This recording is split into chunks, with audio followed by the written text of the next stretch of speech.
Bentrovati amici, oggi parliamo di salute, di medicina, parliamo di come è possibile conoscere lo stato di salute di una persona attraverso gli occhi, o meglio, più precisamente scrutando con uno strumento particolare l'iride. Ne parleremo oggi con due dei massimi esperti in questa disciplina, il dottor Rosario Galeano, che è in studio con me, che è anche un erborista, iridologo e vicepresidente dell'associazione Assiri, e collegato da Bari abbiamo il dottor Angelo Santorelli, medico chirurgo. Ecco, dottore, dovrebbe girare il cellulare in orizzontale se ci riesce, così la vedremo meglio. In tante discipline chirurgiche, ma è iridologo ed è presidente dell'associazione Assiri. Dottor Galeano, comincio da lei. Salve. Allora, intanto, cos'è l'iridologia esattamente? È una metodica, una disciplina medica che consente di vedere che cosa esattamente? È una disciplina medica che attraverso l'osservazione dell'iride, quindi la parte colorata dell'occhio, e della sclera, la parte bianca, permette di osservare nelle forme, nelle colorazioni, nei segni presenti, indicazioni e informazioni sullo stato generale della persona. Non viene attualmente in Italia insegnata a livello universitario, ma fa parte di quelle discipline, di quelle metodiche, delle medicine funzionali integrate che servono a conoscere, capire, prevenire e indicare. Cosa possiamo scoprire attraverso l'esame dell'iride? Attraverso l'esame dell'iride noi possiamo scoprire le condizioni della persona, lo stato di salute, le predisposizioni, le tendenze, le possibilità, gli indirizzi che dal punto di vista fisico, psichico, mentale ed emozionale la persona potrà seguire nella sua vita. Quindi, se volessimo fare un esempio, sei portato a sviluppare questo tipo di malattia. Potresti avere una predisposizione a sviluppare questo tipo di malattia. Mettiamo che vedessimo una certa iride dove ci sono dei segni che indicano la possibilità, e questi segni esistono, di ptosi, ernie, prolassi. È chiaro che questa persona non è una persona indicata per fare lo scaricatore. Ecco.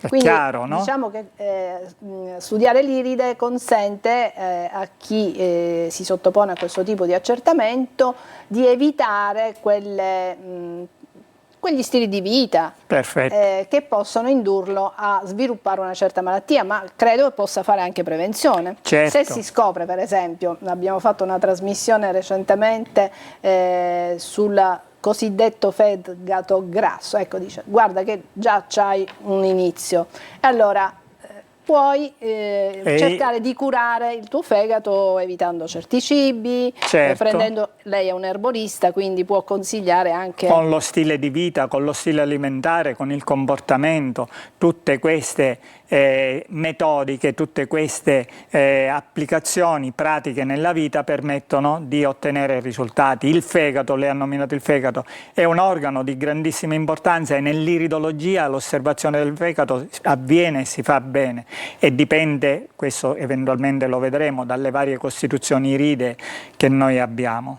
Ma vogliamo vedere già qualche immagine, così facciamo capire ai nostri telespettatori di cosa esattamente stiamo parlando. Intanto vi ricordo anche il nostro numero di telefono, che è il 342 7455 005, lo conoscete ormai bene. Con un messaggio potete, se volete, rivolgere delle domande al dottor Galeano o al dottor Santorelli, che è collegato con noi da Bari, che tra poco vedremo. Eccolo il dottor Santorelli. Allora, stavamo vedendo delle mappe e stiamo vedendo che in queste iridi ci sono, come dire, disegnati i vari organi. Io intravedo appunto il fegato, i polmoni. Sì, Questa è una mappa iridologica ideografica che rappresenta gli organi del corpo umano nella circolarità e nella concentricità. Di questo ci può parlare bene il dottore Sandorelli, che è medico chirurgo e medico da sala operatoria anche. Quindi. Ecco, dottor Santorelli, lei medico chirurgo, ho già ricordato, chirurgia di diverse, proprio specializzato in diverse discipline chirurgiche, mi diceva il dottor Galeano che lei in ospedale, oltre a utilizzare, diciamo, i metodi tradizionali, i suoi pazienti, come dire, li sottoponeva anche a questo esame che, dobbiamo dirlo, non è invasivo, perché si fa con uno strumento, si guarda, è come quando si va dall'oculista, tanto per intenderci, chiaramente lo strumento è un altro. Dottor Santorelli, cosa ci può dire? L'iride cosa nasconde, cosa ci può rivelare?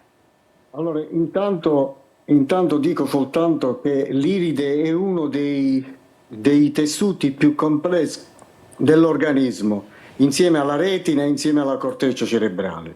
Consideri che sia la retina che l'iride sono un'estroflessione del diencefalo e quindi ci arrivano una notevole quantità di informazioni. Ecco. Queste informazioni giungono a livello dell'iride attraverso varie strutture. Dovete considerare che noi abbiamo un tessuto di circa 10-12 mm nel quale si riflettono circa 35.000 terminazioni nervose provenienti dalla periferia.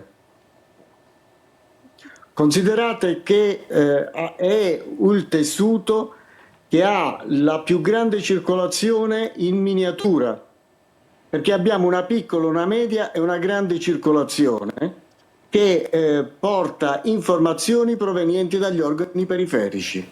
E se consideriamo la presenza del network connettivale, voi sapete che informazioni possono giungere attraverso il periosteo, attraverso il tessuto osseo, attraverso le aponeurosi muscolari, i tendini e i legamenti, che hanno la stessa identica costituzione della struttura scheletrica dell'iride. Quindi, come vedete, una moltitudine di informazioni che giungono a livello dell'iride, che è veramente lo specchio dell'anima. Grazie dottor Santorelli. E allora, dottor Galeano, qui guardate l'iride e come vengono mostrate certe patologie o la tendenza a sviluppare alcune malattie, attraverso delle macchie, attraverso una colorazione diversa. Vogliamo vedere forse qualche altra immagine, così magari possiamo vedere se c'è capire un'immagine un di po' meglio iride, ai nostri così. Telespettatori. Questa ecco. è un'altra topografia dell'iride, quella del presidente e del fondatore a suo tempo dell'associazione Assiri, di cui io faccio parte, e rappresenta i vari organi in modo schematico e geometrico. È una mappa di parecchi anni fa, ma che oggi ce ne sono altre che la completano, e noi stiamo come Assiri studiando ulteriormente delle mappe aggiornate in base alle ricerche attuali e a tutti gli studi questa fatti. ci mostra dove voi attenzionate l'iride. Gli organi, sì. Gli organi. Per Voi esempio, sapete, per esempio, dove si parlando trova... di fegato, abbiamo visto l'iride destra. Esatto. L'iride destra a ore 7-8 è indicato fegato in giallo. Esatto. E nell'iride sinistra, quindi, per vedere lo stato di salute del fegato, voi attenzionate quella parte dell'iride. Ma vediamo altre, dovremmo avere altre diapositive che invece ci mostrano cosa... colorazioni, forme e così via danno indicazioni. Questa è quella ideografica che avevamo già visto. Ce ne sono altre due, la regia sicuramente fra poco ce le mostrerà. E allora, quindi presenza di certe forme, perché esistono delle forme che sono rappresentate nell'iride, presenza di alcuni segni, presenza di alcune colorazioni, ci dà informazioni sull'organo che potrebbe avere una problematica, che possa essere deficitario, che possa avere necessità di un incoraggiamento o di un aiuto con qualche rimedio, che possa essere andato poi a vedere dal punto di vista clinico con un'indagine medica. Certo, perché eccetera. Tutto questo poi si può accompagnare a una ecografia, se si, come dire, se si vede che c'è qualche problema alle ovaie, poi basta andare da un fare un altro tipo di accertamento e avere la conferma Perfetto. o meno. E noi in iridologia parliamo, se siamo medici, iridodiagnosi, se non siamo medici, siamo naturopati, operatori del benessere, di iridoanalisi, che non è una diagnosi, demandando il tutto al medico che approfondirà le problematiche. E del caso poi, in base anche alla gravità o meno della malattia, si può intraprendere un percorso medico oppure solo di prevenzione naturale. o naturale, esatto, dipende poi anche la propensione del paziente, come preferisce curarsi e chiaramente in base anche ai disturbi che si hanno. Ecco, ma c'è un'età in cui si può cominciare a fare, i bambini per esempio, forse... Certo, i bambini possono essere visti dal punto di vista irideo, l'osservazione dell'iride nei bambini nell'età in cui siano capaci di stare fermi per il tempo di poter fare delle foto, perché il meccanismo dell'iridologia attuale è fare delle foto con dei buoni ingrandimenti, noi arriviamo fino a 40 ingrandimenti, e osservare i particolari confrontandoli con le mappe iridee per andare a vedere se certi segni, certe colorazioni hanno riferimento con un organo o con un altro.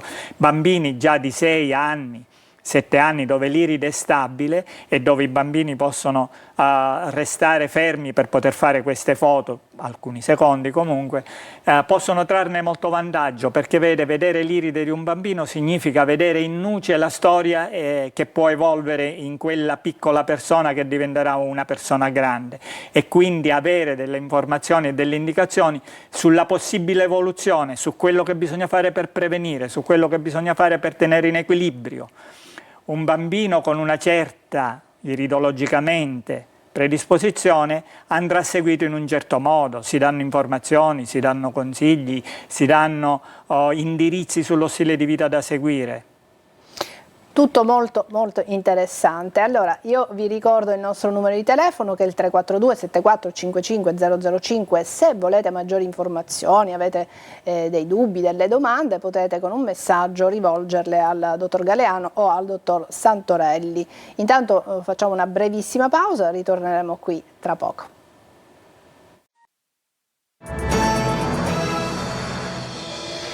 Eccoci, siamo tornati con il dottor Galeano e il dottor Santorelli. Vi ricordo i nostri ospiti. Il dottor Galeano è, oltre a un iridologo, è vicepresidente dell'associazione Assiri e anche un erborista, quindi cura, diciamo, anche con questi rimedi. Allora, l'erboristeria può...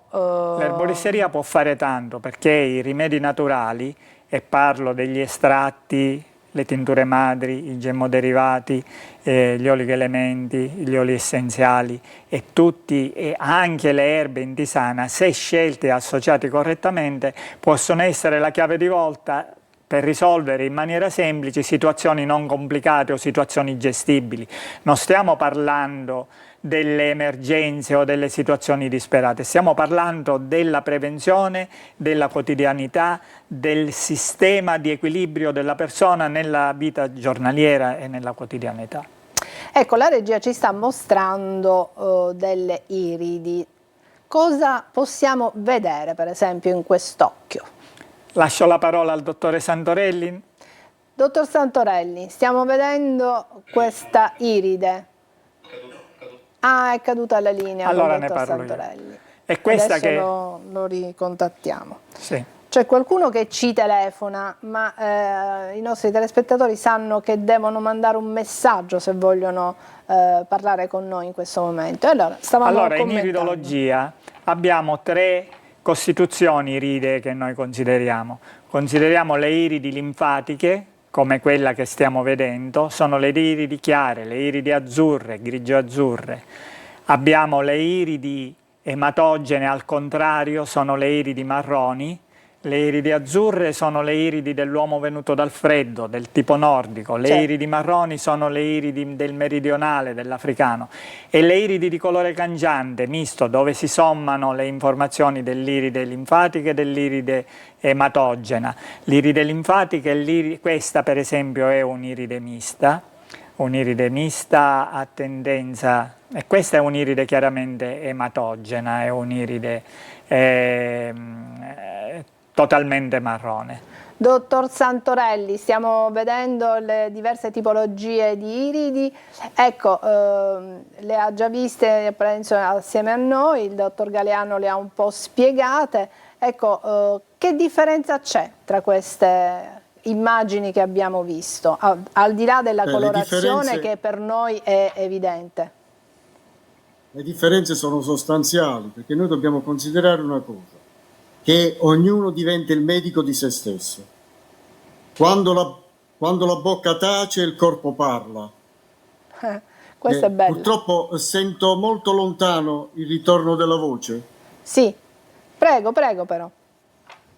E quindi dicevo che è estremamente importante, in base alla Costituzione, comprendere immediatamente quali possono essere gli organi deboli e gli organi forti di un individuo. Ragion per cui noi con un largo anticipo, anche di 5-10 anni, possiamo cominciare a comprendere quale può essere la manifestazione clinica che porterà il paziente ad una determinata patologia. Allora l'iridologia clinica, detta anche semiotica microftalmica, insieme con la semiotica medico-chirurgica, ci consente con largo anticipo di prevenire una determinata patologia. Quindi sappiamo per esempio che la costituzione linfatica ha come organi deboli le mucose, le sierose e la cute, e che va molto spesso incontro ad una deplezione dei sali minerali come sodio, potassio, cloro, calcio, magnesio, mentre la costituzione biliare o mista ha una predisposizione alle patologie non soltanto epatobiliopancreatiche, ma soprattutto dell'apparato digerente.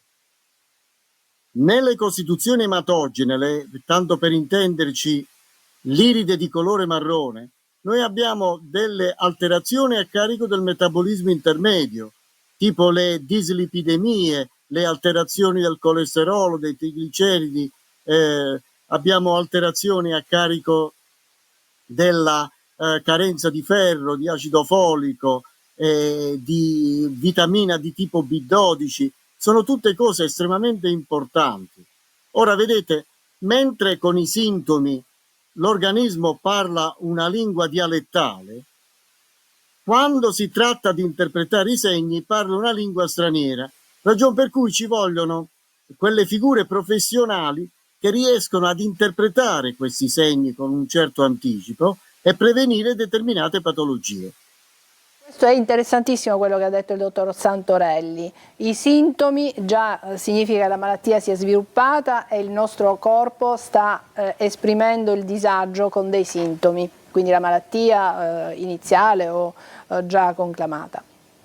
L'iride ci mostra qualcosa che può avvenire e quindi il dottor Santorelli ha parlato di dislipidemie, cioè la possibilità di avere un colesterolo alto, il diabete. Malattie che sappiamo molto importanti perché poi diventano croniche e invece sapendolo prima ci si può, come dire, mettere un po' in sicurezza, no? C'è una diatesi che si chiama lipemica che fa vedere nell'iride la presenza del deposito di colesterolo e altre, quindi questi segni ci danno delle ben precise informazioni. I sintomi parlano, lo sguardo, l'iride, dall'input informa, dice prima quello che potrebbe avvenire. Quindi. Bene, molto molto interessante. Vogliamo accennare a questa associazione, il dottor Santorelli è il presidente, lei è il vicepresidente, è un'associazione nazionale, voi siete i massimi esperti, vi ho presentato così perché conosco bene la vostra professionalità e quindi a ragion veduta vi ho come dire, invitati come ospiti. Ecco, questa associazione si occupa di formare gli iridologi? Sì. Dottor Santorelli, vuole intervenire lei? Sì. Allora, la nostra associazione ha un compito fondamentale, quello di fornire gli specialisti del domani, soprattutto cercare di allargare le conoscenze. Ora dovete sapere che l'iridologia, detta anche semiotica microftalmica, è una materia estremamente complessa, ha un altissimo indice di complessità che noi possiamo comprendere solo intersecando determinate materie, perché dove finisce la conoscenza dell'una e inizia quella dell'altra. Questo è per noi un compito estremamente fondamentale per noi, perché comprendete una cosa, l'iridologia clinica deve fare necessariamente,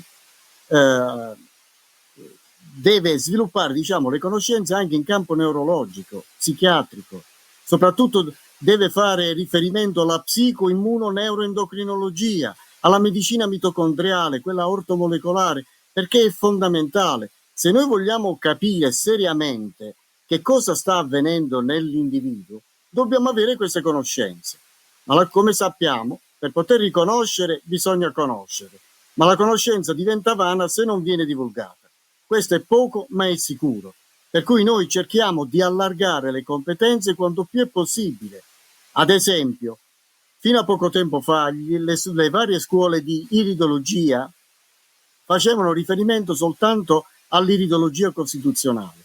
Noi siamo andati oltre, siamo andati in ambito universitario e questo è fondamentale. Perché è fondamentale? Perché adesso si è scoperta la programmazione neurolinguistica, la sclerologia, diciamo anche l'oculomica. Che cos'è l'oculomica? È quella scienza che studia le alterazioni che avvengono a livello della retina, che con un largo anticipo ci possono anticipare almeno una ventina di patologie degenerative, come la sclerosi multipla, l'Alzheimer, il morbo di Parkinson. Per cui, come capite, è estremamente importante conoscere i biomarcatori che possono anticipare le varie patologie. E questo lo possiamo fare grazie a una iridologia clinica allargata che ci consente di poter spaziare e cercare di dare delle risposte precise al sofferente. Grazie dottor Santorelli, lo ricordiamo, il dottor Santorelli è un medico chirurgo, ha lavorato adesso è in pensione, ha lavorato fino a 2 anni fa in ospedale, ha diverse specializzazioni sempre chirurgiche, quindi stiamo parlando con un medico che poi ha voluto approfondire anche questa branca della scienza che è l'iridologia. Ci stanno chiedendo, ci stanno arrivando alcune domande, purtroppo abbiamo pochi minuti ormai per rispondere. Allora, qualcuno ci chiede se è possibile diagnosticare la vasculite con l'iridologia. Allora, con l'iridologia si hanno degli elementi che permettono di valutare la presenza di questa problematica. Bisogna vedere da dove proviene, qual è il contesto, qual è l'anamnesi della persona, quindi è un discorso da vedere nel caso specifico. Certo, e poi un'altra domanda, ma non credo che sia proprio nel vostro settore, però io ve la rivolgo. Dice: mio marito è una donna che ci scrive, una nostra telespettatrice, ha 2 bollicine di acqua, lei sostiene, negli occhi, dice, gli hanno spiegato che non si può fare niente. Stiamo dicendo che l'iridologia in ogni caso non è un metodo per curare, ma per diagnosticare, quindi sì, per valutare. Quindi cosa possiamo dire a questa nostra telespettatrice? Beh, questa è una... Chiaramente, diciamo, detta così non si comprende bene, possono essere delle cisti sottosierofe congiuntivali legate per esempio a delle manifestazioni da carenza di proteine, ma bisognerebbe vederla, insomma, così per telefono non si può comunicare e dire esattamente quello che ha. Certo, io comunque per accontentare la nostra telespettatrice vi ho rivolto chiaramente la sua su base domanda. oftalmica, diciamo, dovrebbe andare da un oftalmologo per cercare di comprendere qual è la patologia oculare che in questo momento sta interessando gli occhi di suo marito. Esatto. Dottor Galeano, cosa possiamo aggiungere? Possiamo aggiungere che con l'iridologia noi abbiamo la possibilità e gli strumenti per l'equilibrio della persona. Noi dobbiamo dire che La medicina oggi è estremamente evoluta, con tutte le tecniche, con tutte le metodiche, con tutti gli strumenti a disposizione, riusciamo a vedere dettagli e cose che qualche anno fa neanche ci immaginavamo. Ma l'iridologia guarda la persona, il totum della persona, guarda l'essere vivente tramite l'occhio, e vedere la persona significa mettersi in comunicazione, mettersi in contatto, riprendere quell'umanità che tante volte viene smarrita nei tempi moderni. Sì, qualcuno ci chiede se è possibile sottoporre un bambino di appena 11 mesi a questo esame. Abbiamo detto È prematuro. È prematuro, No, perché è prematuro perché non è stabile l'iride, quindi non è possibile poter fare questa cosa. certo, questa è la È serietà. un anche. tessuto in formazione, del resto si deve completare diciamo, subito dopo la fase embrionale. Sì, sì, sì, infatti. Bene, io direi che possiamo anche chiudere qui la nostra trasmissione. Ringraziamo i nostri ospiti, il dottor Santorelli che si è collegato da Bari, Grazie. opera lì, continua a fare il medico chirurgo, l'iridologo. In bocca al lupo anche per la vostra attività come associazione Assiri. Ringrazio anche il dottor Rosario Galeano, lo ricordo, erborista e esperto in iridologia. Grazie mille, grazie ancora, grazie anche a voi che ci avete seguito fin qui. Alla prossima. Grazie.